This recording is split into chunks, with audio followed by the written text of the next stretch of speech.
Hello, black people all across the world. This is the Logical Negro coming at you. This video clip that I'm about to show you, some of you may find hard to believe. I don't find it hard to believe because I don't put anything past white people. Not one damn thing. I know their history, and I know what they've done to every race of people on this planet. And I know that they're never going to stop. Having said that, this video clip is not some Alex Jones crazy theory bullshit. This is real. This was an actual news clip, and I believe it was first reported on back in the 90s.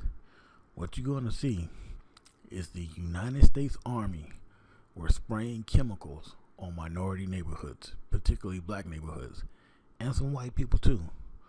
They have no problem in poisoning their own or killing their own to further their goals. And it's unfortunate the idiots that support them can't figure that out.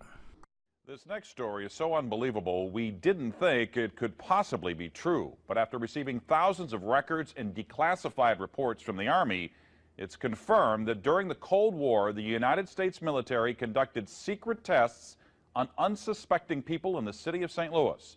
A local sociologist will make her findings public tomorrow, but she spoke first to the I-Team's Lisa Zigman.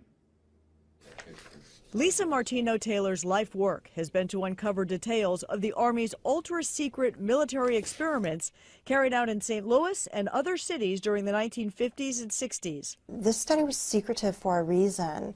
They didn't have volunteers stepping up and saying, yeah, I'll breathe zinc cadmium sulfide with radioactive particles. These Army archive pictures show how the tests were done in Corpus Christi, Texas in the 1960s.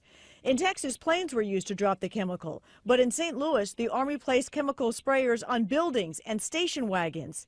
City officials were kept in the dark about the tests. The Cold War cover story was that the Army was testing smoke screens to protect cities from a Russian attack. The truth, according to Martino Taylor, was much more sinister. It's pretty shocking. The level of duplicity and secrecy.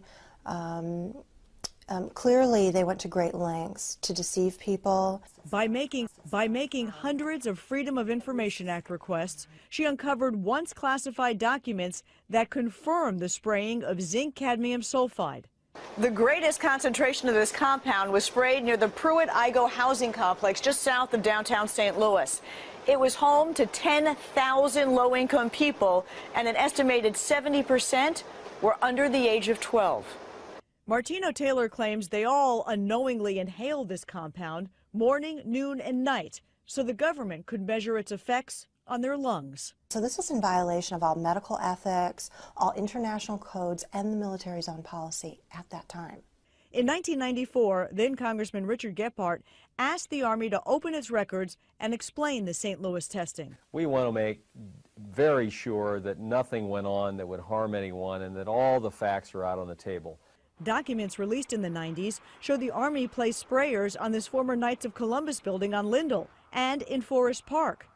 The Army always insisted the chemical compound was safe. Martino Taylor believes documents prove otherwise.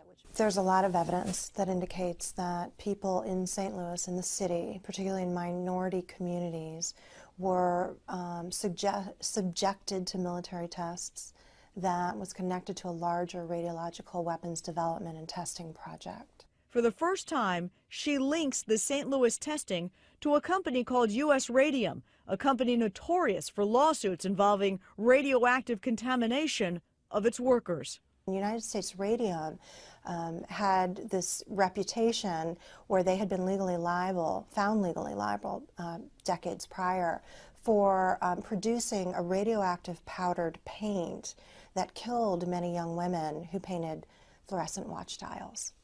While the Army admits it added a fluorescent substance to the zinc cadmium compound, details of whether it was radioactive remain secret. Documents uncovered to date indicate the Army never conducted follow-up studies to see whether the compound caused long-term health issues.